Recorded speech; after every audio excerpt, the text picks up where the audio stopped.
Hey, so we're going to have a conversation about about minority living. It's just a title, about being a minority and what that means and all the different aspects of being a minority. And so we have 5 volunteers in class who in different ways are minorities. And so why don't we start with Aish? And so you say like your name and where you're from and how you are a minority. Hi, I'm Aishwarya. I'm a sophomore. I'm majoring in IST. I'm an Indian, but I was born and raised in Dubai. So I'm a minority because I'm a Hindu who grew up in Dubai. In a Muslim country. Yep. So Dubai is a city in the United Arab Emirates, for those who haven't learned that yet. Okay, Aish. All right. My name's Joe, or Joseph. I'm a junior majoring in chemical engineering. I'm Lebanese, and I grew up in Kuwait. I'm a minority because I'm an Arab Christian, which isn't very common. And Kuwait's a primarily Muslim country, like the whole population's Muslim. Yeah, except it's for like foreigners. 1% Christian probably in Kuwait, right?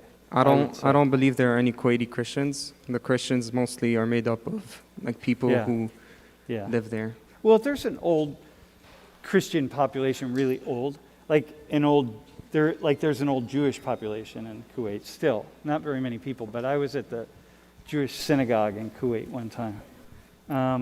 Okay, so Joseph. Wait, hang on.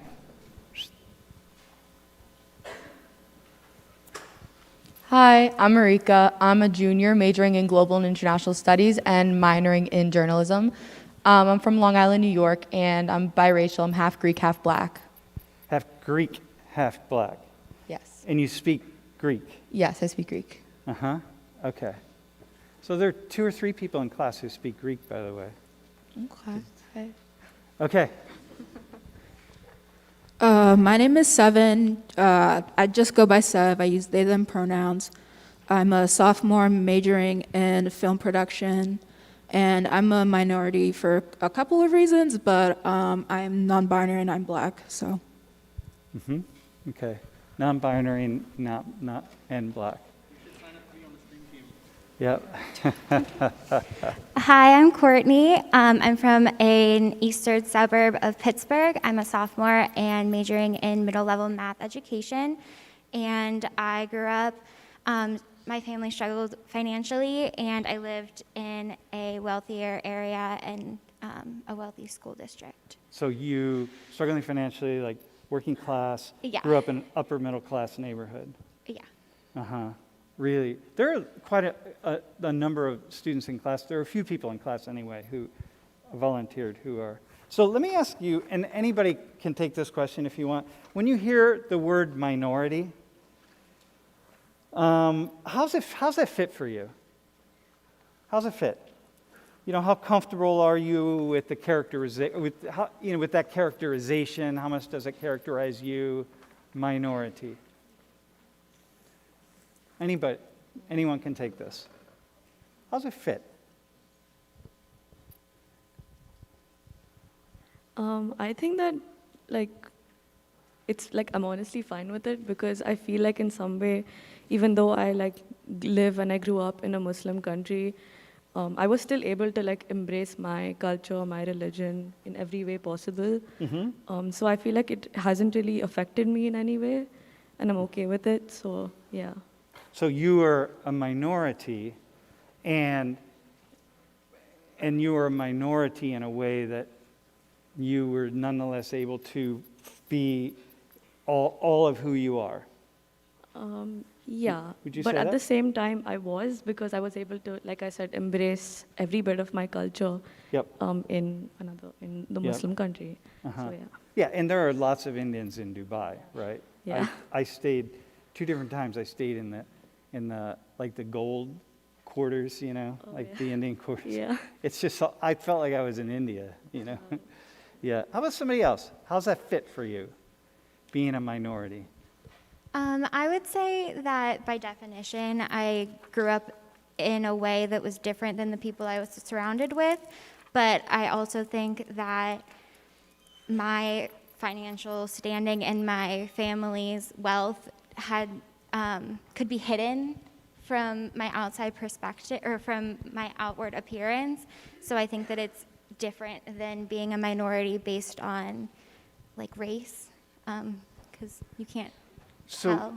Okay, so would you, if I hadn't considered, if you knew what this class was going to be about, it's going to be about being a minority, right? Would you have volunteered for this class? Would you have said, oh yeah, that's me? I probably wouldn't have, because I wouldn't want to at all lessen the voices of people that are more oppressed than me.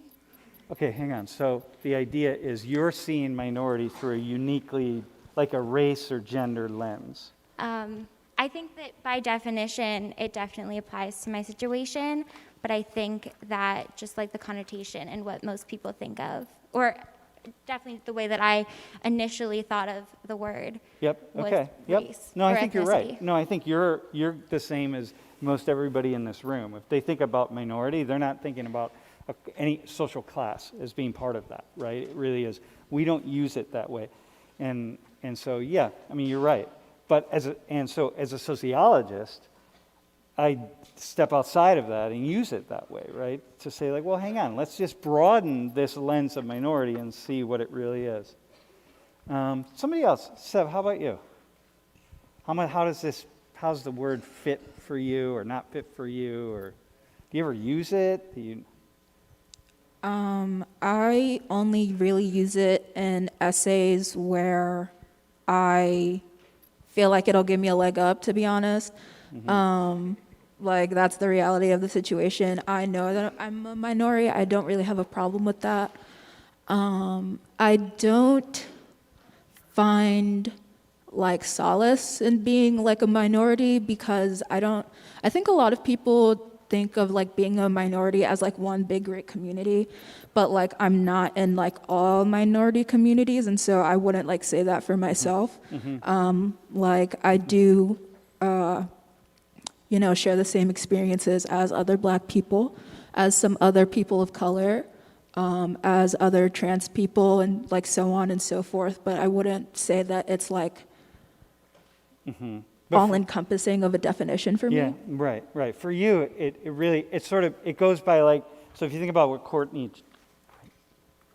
just said, and you think about how most people see minority, that word, you don't fit there. Like, I mean, you have to take that lens and broaden it really far for you, right? To encompass all the different parts of who you are. How about anybody else?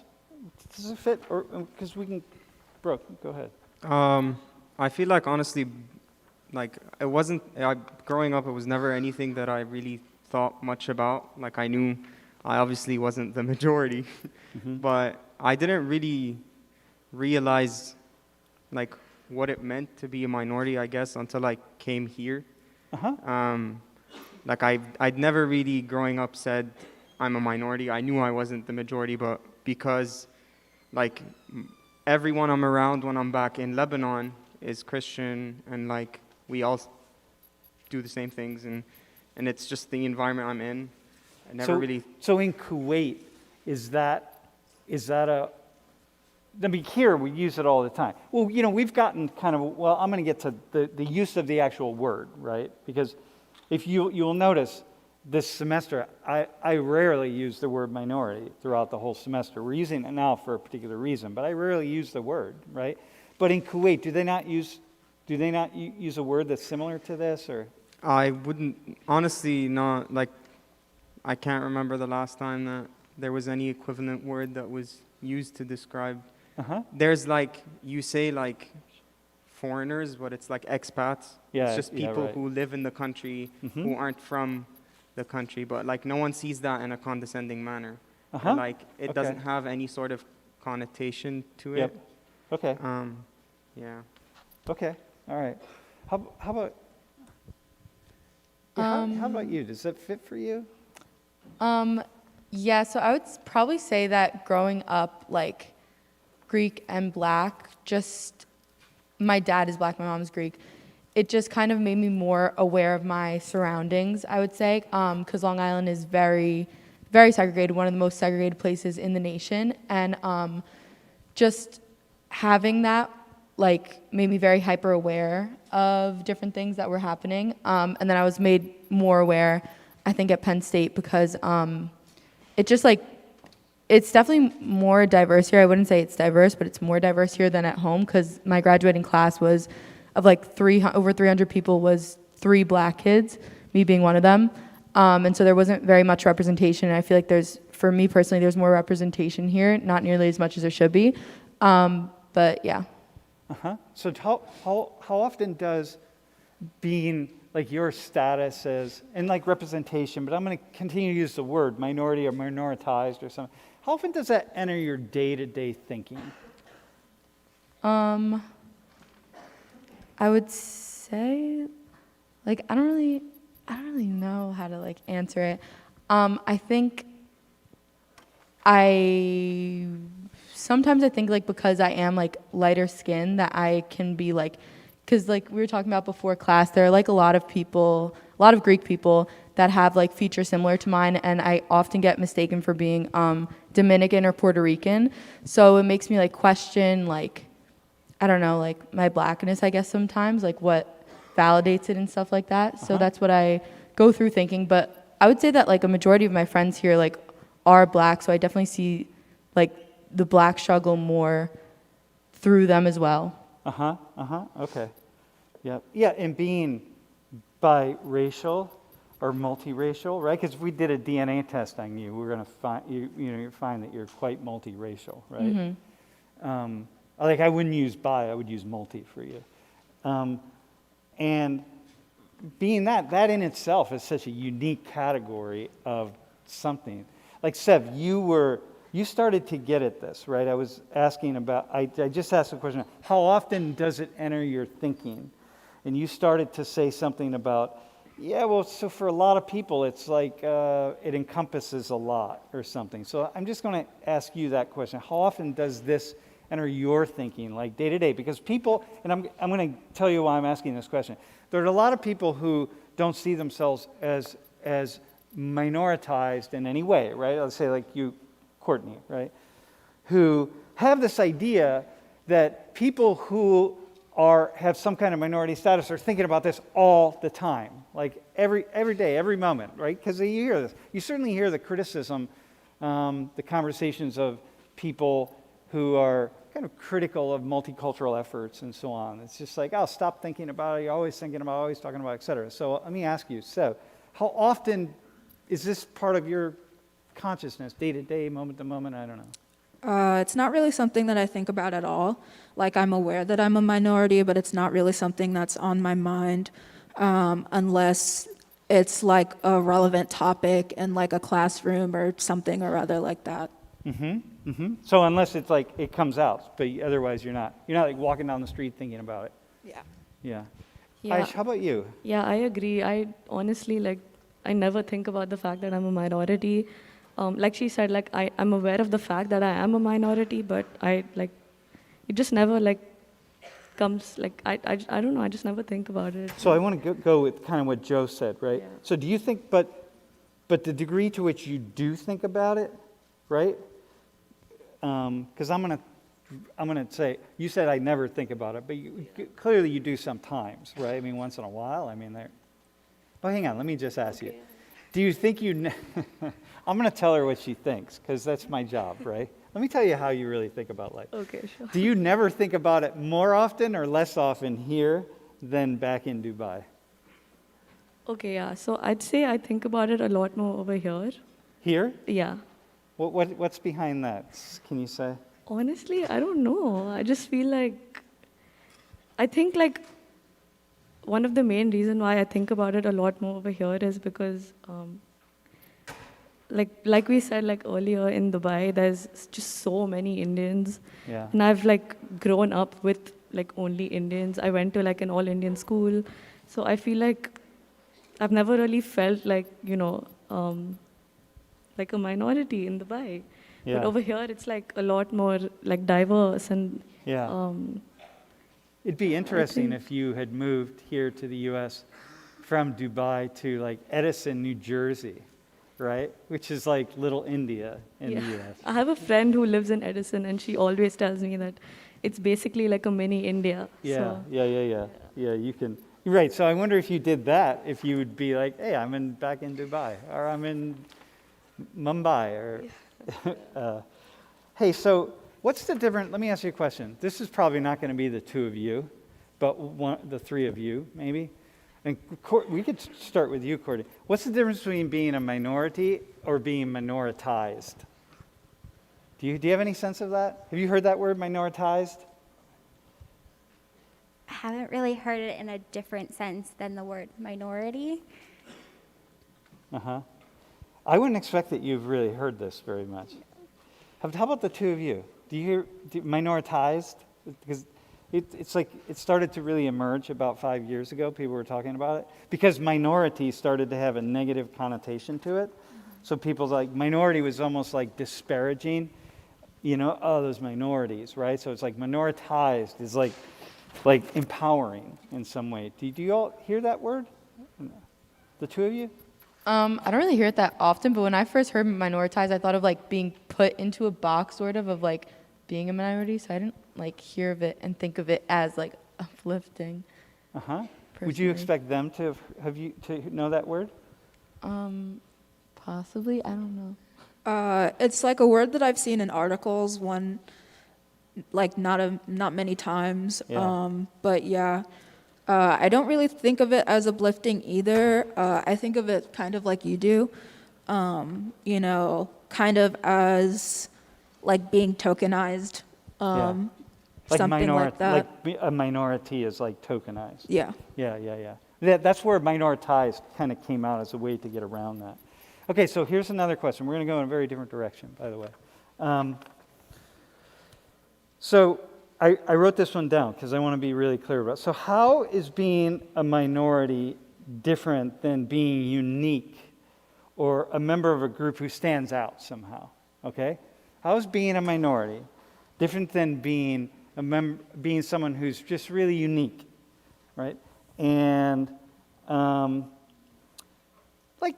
just someone who really stands out. So like maybe you're like an amazing violin player at the age of 8, right? And like you're a minority, right? There are many different people in this room who are minorities because in the sense, and we're thinking like just the basic numerically, right? You're a minority because you're like have this really unique experience and nobody else does that, right? And so like, whoa, so you are very much a minority. So how much is being a minority in the way that we would talk about it in this class different than just being a really unique individual who stands out, right? And then when is being a minority the same thing? So anyway, let me go there. How is it? And by the way, if anybody in class wants to answer this question too, I'll bring a mic up to you because this is really interesting. We could do the whole class on this question. So how is being a minority different than just being really unique? I guess the first thing that came to my mind is they kind of go hand in hand, but they're also not the same thing. Because being told you're a minority, you're also still put in a box that describes a group of people. Mm-hmm. Being unique is more so like that is a specific experience to one person or a very select group of people. I think you can be a minority but not unique. Mm-hmm. And you can also just be a unique human being. Uh-huh. So it's like, personally, I don't associate the two being the same thing. Mm-hmm. Like obviously you have unique experiences as a minority because you may see the world differently because of your own like traditions or culture or whatever. Yeah. So when is your minority status? When does it become an issue of concern as opposed to something that's just like this thing that it's apolitical. Doesn't matter. For me personally, it's mostly like connecting with people. Like I grew up in a country where I really feel like I've adopted the culture like Khaliji culture. Uh-huh. Like I grew up there. I'm there like my whole life. And then you kind of leave that area. And you try and do they see you that way though? When they look at you, they know you're from Lebanon. Do they see you that way? no. Well, not as much. I wouldn't say no, because there's still a very clear difference between the ways I carry myself and I interact with people versus someone who grew up in Lebanon carries themselves and interacts with people. Okay. I would see myself relating more to someone from the GCC, like the Gulf region, Yep. than I do with people who grew up in Lebanon, just because the experiences are so different. Yep. So in that sense, I would say I had a unique experience, and so do my friends who are Lebanese and Christian and grew up. Yep. But I wouldn't, like, how do I put this? Arab Christians are a minority, Yeah. but that experience isn't necessarily unique unless it was specific in a certain way. Because there's a culture sense, Yeah, right? exactly. Yeah. I mean, I have many black and brown friends who are far, even though they won't admit it, I have who are far more Americanized into American culture than I am, by far, and far more Americanized into white American culture than I am. And even though you wouldn't think it by looking at them, by even talking to them, meeting them, right? Dude, do you have a... Yeah, I got stuff to say. All right, go for it, man. All right, so I can see how the two concepts of uniqueness and being a minority are sort of similar and being related. But I think the fundamental difference is that if you're unique, you're really just blazing your own trail, and it's more so focused on your journey and the decisions you're making and the passions that you have that really, define your uniqueness moving through the world. Whereas minority is more of like about factors about your journey, where you're placed into a situation where sociologically, yeah. Yep. And furthermore, the whole minority status thing is more so like used as a group identifier, whereas truly being unique is just blazing your own trail. Yep, okay, I got you. All right, so, wait.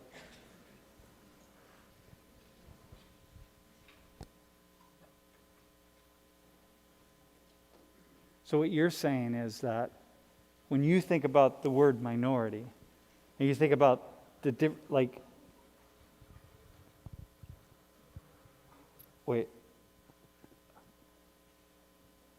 you think about the word minority, you see that from within the lens of it's part of somebody, as my wife would say, as somebody's sociological address. It's connected to these other nodes in the culture, right? Yeah. Of like whatever it is, like place in a stratification system. Yeah, and just like factors that directly influence the kind of journey that people are on. Okay, all right. Somebody else. How is being a minority different than being just a unique individual? I think also going off of that, it's like being a minority, also there's many, like you said, being put in a box. There are just many things that are already like preconceived notions that people are going to have about you, especially when it's like you can physically tell that someone is a minority, like being black or something like that, or being brown. And it's like you already have these stereotypes like made about you, whereas being unique, you might not be able to see it as clearly like on the outside, which is true, could be true for a minority as well. But being unique is more of like everyone was kind of just repeating, being like oneself, like on your own journey or something like that. Where being a minority, you're more scrutinized in like a group where you could be unique, but no one's going to look at that besides like past a point of you being a minority. Like that's what you are looked at first. They're going to see that. They're going to see that about you immediately. Hey, Courtney. Yeah, go ahead. Yeah. I wanted to add, I have a similar perspective on that. I was thinking a similar thing with associating the word minority and the difference between that and just uniqueness with a set of disadvantages that somebody has based on not being in the majority. Yeah. So whether that has something to do with race or like status, like a set of disadvantages that are directly related to not being a part of the majority or being in a smaller group of wherever you are. But is being a minority always about disadvantage? Like, is that where your mind goes? Is that what you're saying? It's not always that? I think I don't think that is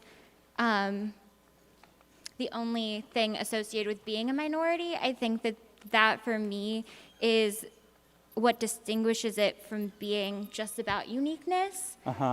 Because minority also has a lot to do with like community, I feel like, for a lot of people, and can be about community and like connecting with others. And that's uniqueness in a way, but I think uniqueness sort of doesn't have the connotation of having disadvantages as much. Yeah, okay, but there's also like a power though that comes along. Like, so I'm thinking about your life, right? And what if people who were in your community, right, who were at an economic disadvantage, who weren't as economically fulfilled. How did you say it? You said it in a really nice way. I don't remember. Who are not economically advantaged, let's say. I don't know, right? Okay? Yeah. I wonder if like people came together and saw people who were your social class, right? Your strata, came together and saw themselves as minoritized in some way. Like, I wonder the degree to which that would be empowering. I think that it would. I think that in my area, not many people knew my own financial situation. It was sort of like a taboo topic. And it was sort of viewed as like embarrassing to not be as wealthy as the people you're surrounded by. And so I think that a lot of the people that may have been able to like join together and feel some sort of unity, they didn't know each other. They didn't know the financial situation of the people around them. So there's a lot of people that wouldn't know. And they would hide it. Yeah. Which is different than the four of you, because she has a minority status where it's like it's to your advantage, or you used the word shame, right? There's a shame that goes along with that. So it's like, well, it's to your advantage to kind of hide that because you don't want to feel the feelings of shame and you don't want other people to know it. The four of you don't have that. Like, it's very different, right? But for hers, this is a different kind of, which there are lots of other pieces to it, right? So that's the irony, right? You, the white person who's sitting up here, has the one minority status, A, class, economic disadvantage, which is one that we don't really talk about at all, very rarely talk about, and B, the one that's about class and the one that has shame attached to it, which is bizarre, as the sole white person sitting in a chair, right? Hey, so with that in mind, how much does being a minority, like, does your sense of being a minority? And this is really interesting with the two of you, because I want to say, one of the reasons I wanted to have two international students on the panel, so like the two of you in particular, and there are a couple other people in class, Indians who grew up in Dubai who were in class, who I was going to invite, but you were here. But there's this sense at which this is only a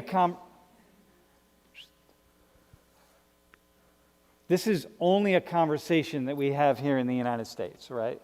Like, if this kind of sense that I hear so often, the U.S. is the most racist country. There's more discrimination here than anywhere else. This is the only country in the world where, and then finish that with however you want to finish it, right? But it's about the U.S.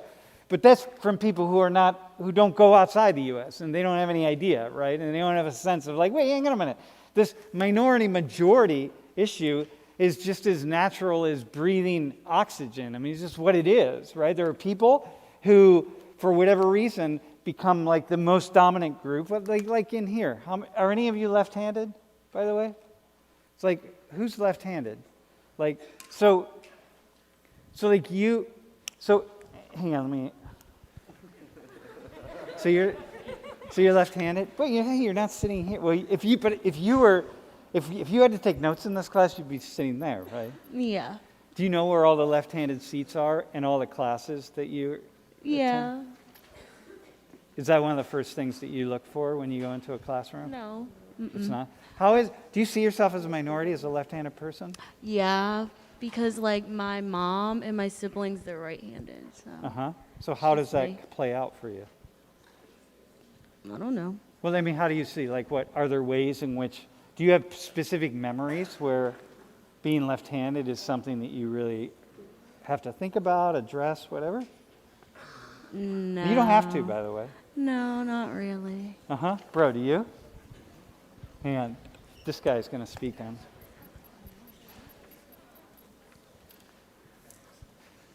Dude, you got this? All right, so this is a good example of being left-handed. So I grew up in an Arabic family, so when you're eating, it's kind of frowned upon to eat with your left hand because, Yeah. you know, you use your left hand for something in the bathroom. So, like, I would eat at the table. My grandma, she'd be like, why are you eating with your left hand my whole life? So I kind of, like, when I'm around her, I try to eat with my right hand. So that, you mean, so she's always saying that constantly. She's not always hounding me Yeah, about yeah, it, but, like, every now and again. No, listen, I've heard this many times, right? Anything else? Any other story? Like, do you anybody drive a stick shift who's left-handed? Right? Like this kind of thing? Yeah, dude, that's a really, really good example, by the way. I remember, here's story time.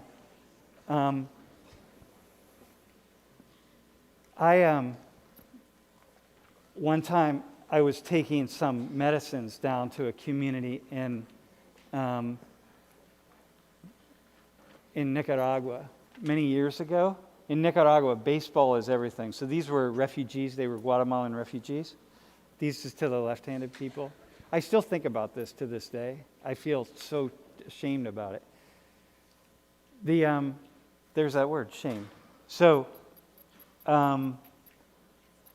this guy, I knew they were playing baseball, and baseball was everything. They asked me if I could bring some baseball mitts and gloves and balls down to them, right? So I did. I took a bunch of mitts, gloves, and balls. I never thought to take a mitt for a left-handed player. Turns out these are all like mostly young kids, but like, you know, between like 10 and 15. The best player by far and away was left-handed. By far, this guy could have been like, who knows? And I didn't have a mitt for him. And I will never forget the sadness in his face that I only pulled out right-handed mitts, and I never thought to take a single left-handed mitt. And from that moment, I've always thought about left-handed people, right? It just changed everything for me. But anyway, all right, man. So let's do this. How often do you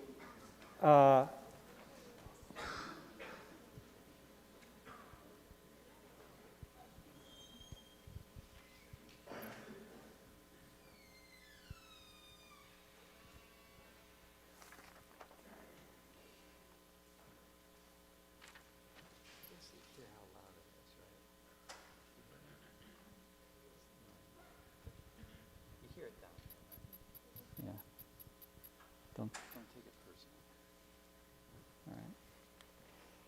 All right. When is being a minority like? So you talked about the shame piece of it. When is it something that's like really awesome? Like when in your life is it awesome? Like is it something that's really cool?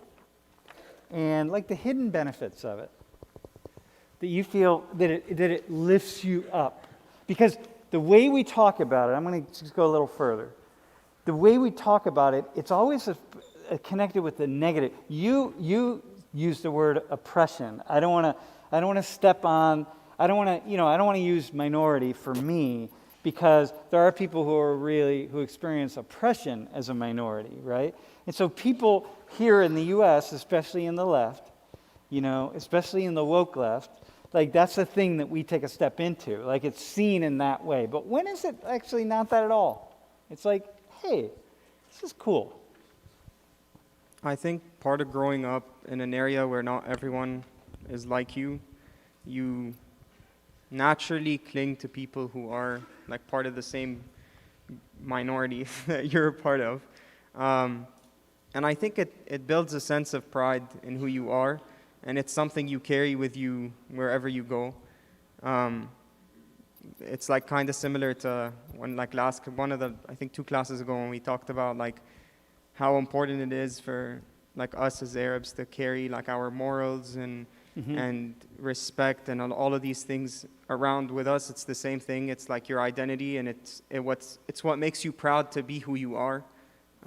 Like the first thing I say when I'm like talking about who I am, well, not the first thing, but like I'm an Arab Christian, because that's like, to me, that's who I am. I'm not just an Arab. I'm not just a Christian. I'm both, because like, I don't know, it just makes me proud to be who I am. So can someone say more about that? Because this is something that minorities, right, are often criticized about. Why are you always talking about your minoritized status? Or why are you always talking about it? Why are you always talking about it? So can someone... I think it's like from being a minority, like you find within your communities too, like just the uplifting sense. I would say like I said, from Long Island is not, it's like majority white.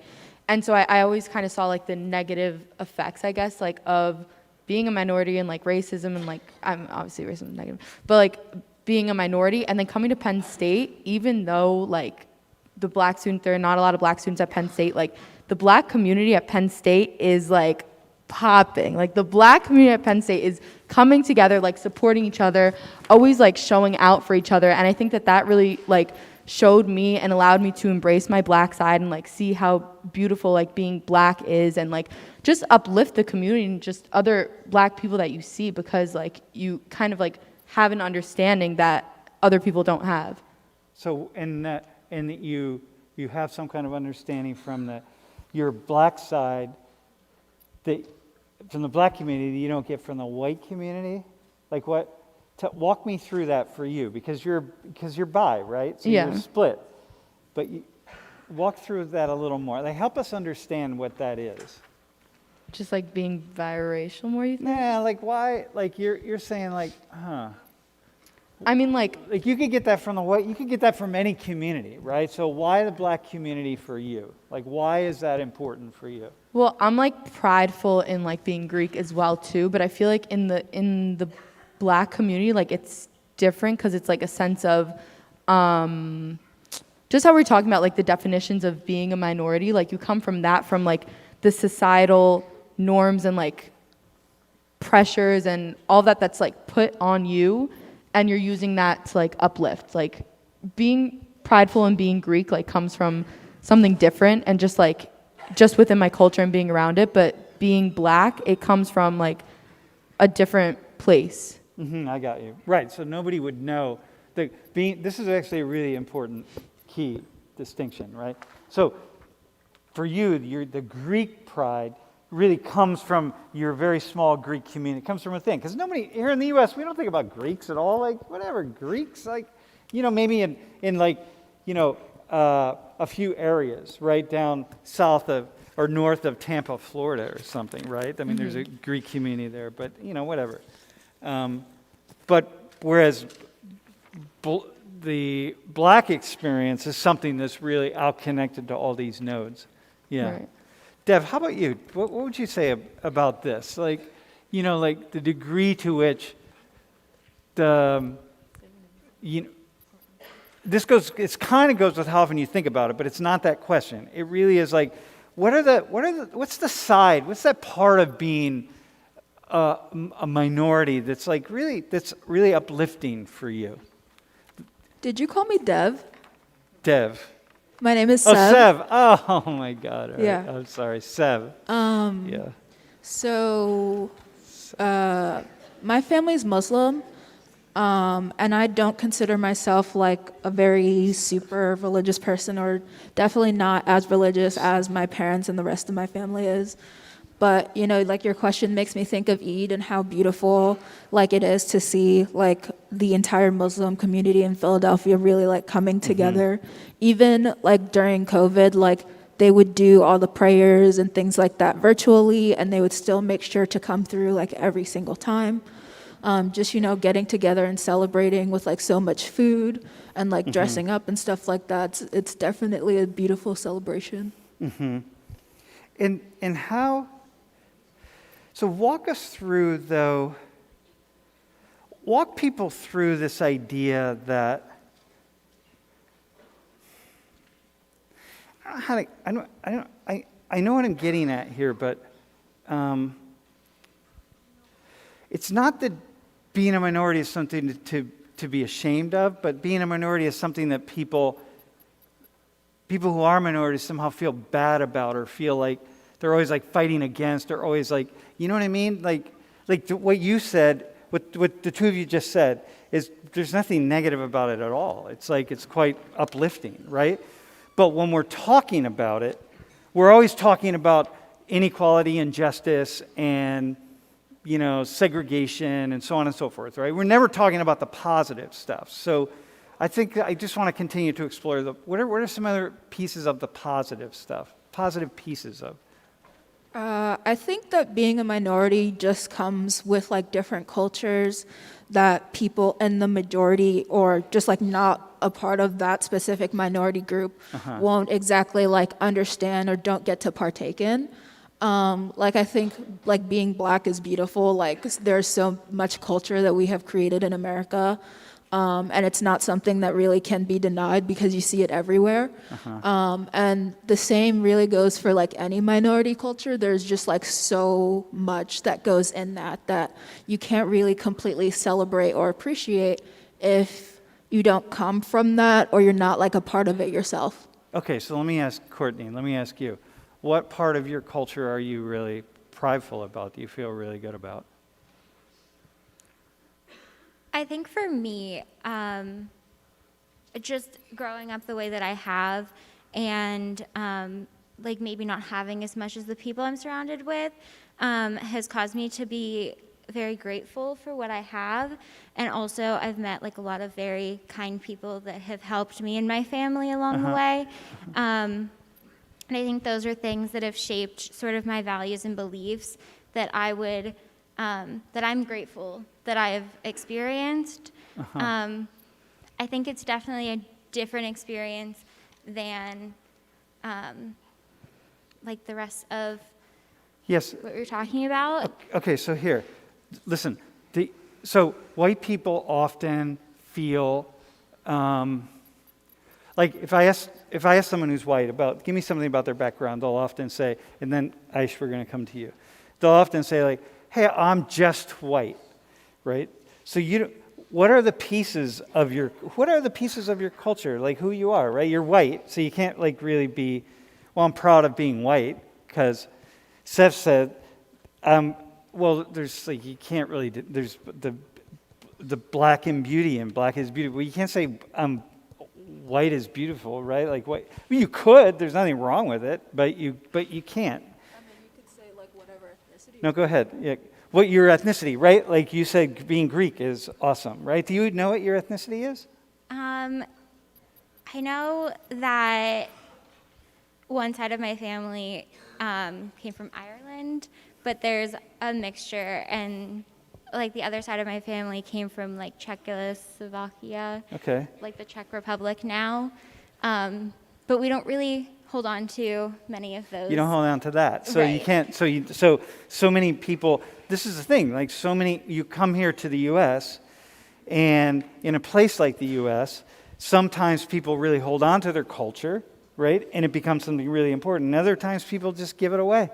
Like the number of people in this room who are from, especially if you're from white and you're from Pennsylvania, who have Germanic roots.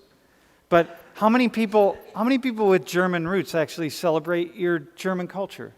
Anybody? Is there even a single person? One person? But how many of you have Irish roots and you celebrate your Irish culture because you get drunk on St. Paddy's Day?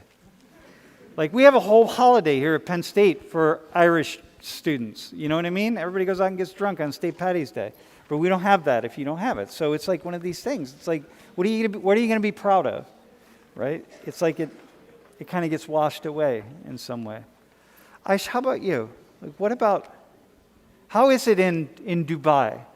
Like in terms of like, how are Indians in Dubai? Like, how do they celebrate their like uniqueness and their uplift and the awesomeness of being Indian?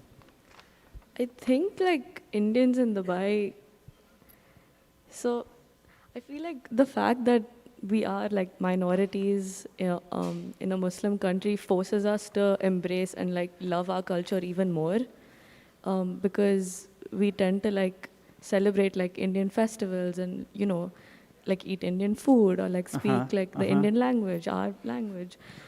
So I think like it kind of like forces us to like I feel like if I was in India, it would be like the same thing, it wouldn't like feel, because everyone is Indian and everyone just celebrating like Indian. So I feel like in Dubai, celebrating like Indian festivals or like just like celebrating Indian culture is like a big thing for us. And it's actually like very like accepted and like also celebrated by like Emiratis and stuff like that. I feel like people who live in Dubai would know like Burj Khalifa is like lit up for like Indian festivals like Diwali and stuff. So I feel like even they in a way like celebrate Indian culture. Okay, all right, so let me ask you this then. Do either of the two of you, have you had the experience in two different Khaliji or GCC countries, right? Do you have the experience of people there saying like, hey, why don't you just be more Kuwaiti? Or why can't you just be more Emirati? Like, why do you have to separate yourselves? Like, why do you do that? Why don't you just like be like the rest of us? Is that a conversation that people have over there? No, not at all. Yeah. Yeah, I'd say there's still a very big dividing factor that puts me as someone who's very different from someone who is like born Kuwaiti and raised Kuwaiti, or Khaliji in general.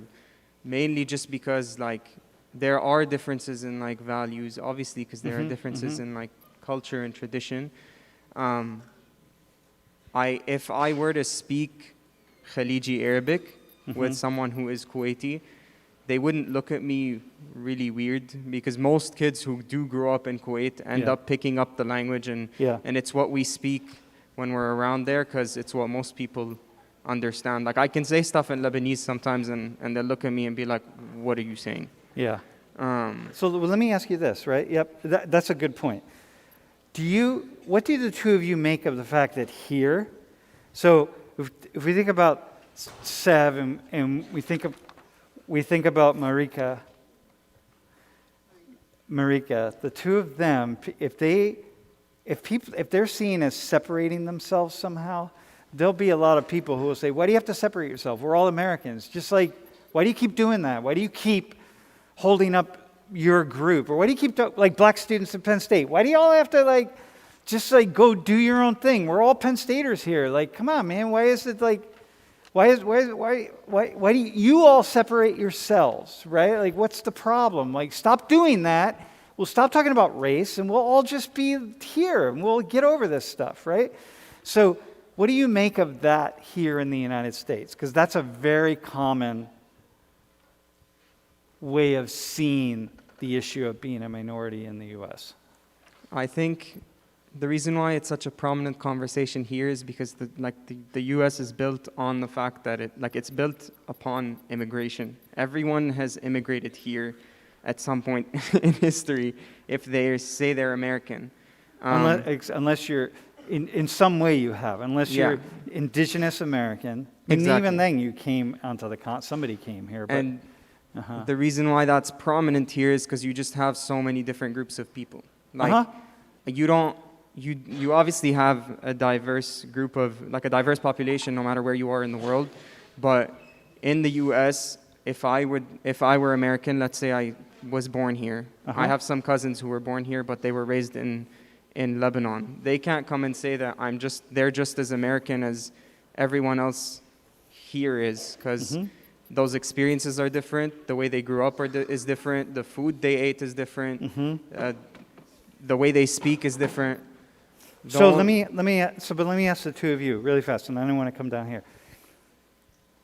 Like when people, like when Sev said what she said, what they said, what Sev said, what they said, right? That means that it's basically saying, hey, I'm going to celebrate separating myself from everybody else. And like, is that okay?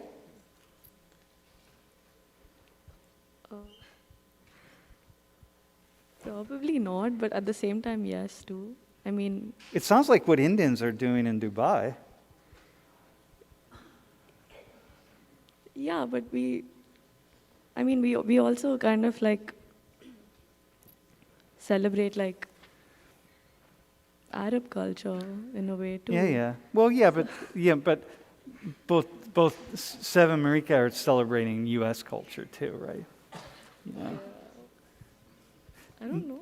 Let me ask the two of you. Like, what do you think about that? Right? Like, think about this issue of, I don't know, like separation versus coming together. The places. So, Sev, I'm going to go. You have the greatest amount of connections of minoritized connections, right? It's so many levels, right? And you just say you're Muslim on top of. How are you part of all these different groups? Like, how do you do that? How do you manage it in yourself to you remain connected to all these other groups? But in fact, like, you are infinitely unique in the different categories that you hold day to day. I mean, I am a part of a lot of like minority groups, yeah, but like again, it's not something that I think about all the time. Like, I'm not thinking like, oh, I should connect myself to this culture, this culture, this culture. Like, I definitely don't have the obligation to connect to like each minority culture. You don't have the obligation. Yeah. Can you say more about that? I mean, like, if it's not something that I want to do, it's not something that I have to do. Got you. Meaning that just because, so like with Marika, for example, just because she's half Greek, half black, maybe she's just like, you know what, right now I'm going to explore my Greek side. Like, I don't have to explore my black side, or vice versa, right? So is that what you mean? Yeah, I guess. Yeah. How often do you feel divided, though? I don't. So you're just I really... think that I can sometimes, but like in the trans community, I think there definitely is, it's a thing where the trans community is kind of represented by white trans people. And like, I can't say whether or not they're the majority, but they're the people who are speaking about like, the trans experience all the time. And, like my trans experience is not the same as a white person's trans experience. Yep. So there can definitely be like some separation there, but like not always. And your trans experience is not the same as a black person's trans experience because you're also Muslim. And, it's different. Like in Philly, maybe, right? I mean, where there are more Muslims, black Muslims, but really, it's also a very different experience. Because most black Americans are Christian. And so like, okay, so for you, the way you hold that is you're just, hey, I'm just going to be me. Let me see if you would agree with this. I'm just going to be me. And I'm going to connect in the places where I connect. And like, that's going to be it. And that's fine. Yeah, I'd say so. And some moments I'm going to pursue this piece of me. And other moments I'm going to pursue this piece of me. But I'm going to be me. Do you feel pushed sometimes toward one or the other? I definitely say so. I mean, I don't think that, all of the groups that I'm a part of are like very visible. Like when you see me, you see that I'm a black person, but like you can't really tell that I'm a trans person or, that I'm like economically disadvantaged and like other things like that.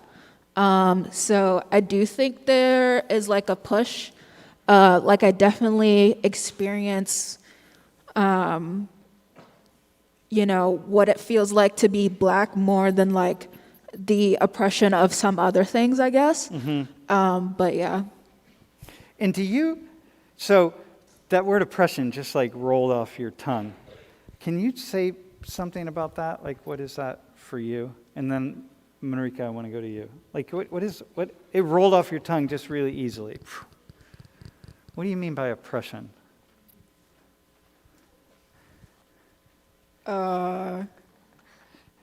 Let's just go wherever you want to go. Like, what do you mean by oppression?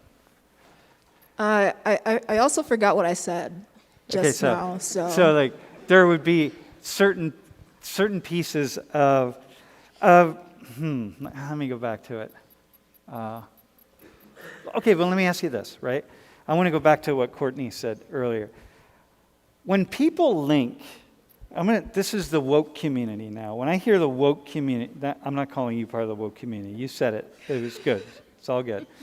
I don't know if you're woke or not, but But when people in the left, when people link minority with oppression, like, you know what I mean? Minority is like something that's like, it just becomes something that's kind of sad or negative. It's like, oh, like poor minority. You know what I mean? It just is seen that way. It's like not something that like, wait, hang on a minute. Why do we have to always link these two together? It's like, we link black Americans with poverty and completely forget about the fact that half of all black Americans are middle class and the other half are rich or poor. But like we just link that. And when we link that, it creates a divide between us. So I'm wondering for the two of you in particular, as Americans, right? When people link minority with oppression, like do you have any thoughts on that? Marika, you can try that if you want. I don't know if this is gonna I kind of had a thought before, so I was thinking about that thought. So what I was thinking about is the first thing that came to mind was the justice system in America and how it's it's disadvantaged for black Americans. So then that's when I see when you were talking before a few minutes ago about people saying, well, why can't we just all be Americans? Why can't we all just be Penn Staters? Why can't we all? And it's because there's things that are embedded within our system that the system that you have to live with on a day-to-day basis, things that just are happening and that you're going to be punitized for. I think that's right. Mm-hmm. And and then that goes into how you are affected. So it's not even just it is with being visibly a minority, and then that's when I think of being oppressed. So that's where oppressed comes in, with inequity, inequality. Yeah. That's how oppression enters in. And I would add on to that, by the way. Go ahead. I also think that with being visible minorities, I think there definitely is because there's more oppression faced by them, just visibly or whatever. Yeah. There's more that they want, there's more to stand up for and be oh, we're not just minorities, we have this and this and this and that. But I think with groups that aren't as visible, it's kind of if it's not visible, why should we put it out there? Why should we, why should we be visible about it? Okay. A lot, yeah. Okay, so let me ask you this question. So Courtney here is probably so think about all the people in the class, right? Courtney is probably one of the poorest people in the class, okay? Can I say that about you? Is that all right to say? You probably are. Or you were. Yeah. You have been. You grew up that way. She grew up as one of the poorest people in the class, okay? So when you say the justice system, it's well, hang on a minute. Yeah, the justice system is tilted toward white people, but it's also tilted toward wealthy people. Right. So if I had to approach the justice system, I'd rather be black and have money than grow up without money and be white. In most situations, I'm going to be better off. However I'm going to navigate that justice system, I'm probably going to be better. I'm going to have more resources to navigate it. My first encounter with the police might be different, right? But, it's different, right? So when you think of her as one of in that way, where's that word oppression come in? Either of you.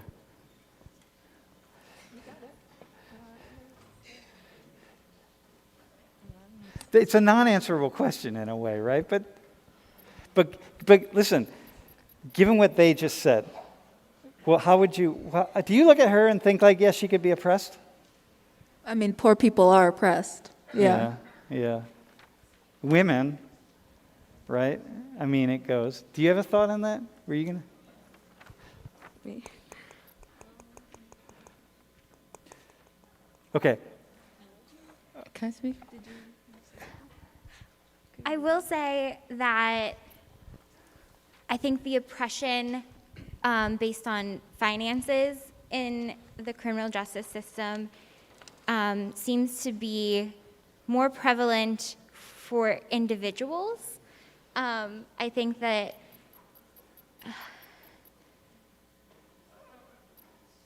if there was an issue and maybe it would be of advantage to have money, Yeah. that financial struggle seems to be more personal rather than like my interaction. Yeah. Nobody else has to know. Yeah, exactly. No, listen. Yeah. No, that's only because we live in a society that devalues class. Right. That we live in a society where rich people, hang on, this is one thing I'm going to say that you might want to remember this semester. We live in a society in which the wealthy class has so successfully colonized the thinking of the entire population of people, such that social class is no longer part of the conversation.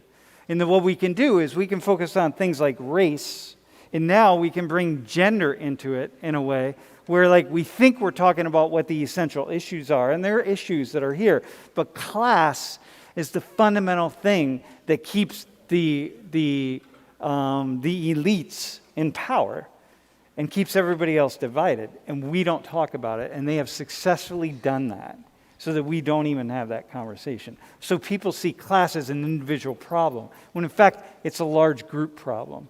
It's one that we don't talk about. Were you going to say something? I was gonna say, I feel like in general, regardless, like obviously these are conversations that are very prominent right now in the States, but I feel like in general, systems all over the world are always built to benefit the majority, whether that be the people with the majority of the wealth or the majority of the population. Yeah. And that's not just something that's prominent here. Yeah, it's yeah. prominent No. in Lebanon. I'm sure it's Yep. prominent in every It's single country very in the prominent world. in Lebanon. That's why the folks that were responsible for the blast are never, ever, ever going to get prosecuted. It's just the way things are, and that I feel like that's why minorities end up being oppressed in a certain way, because Yeah. that system is built to keep them where they are and benefit those that built that system. And it's just And it's why people who are minorities continue to develop a camaraderie, so to speak, right?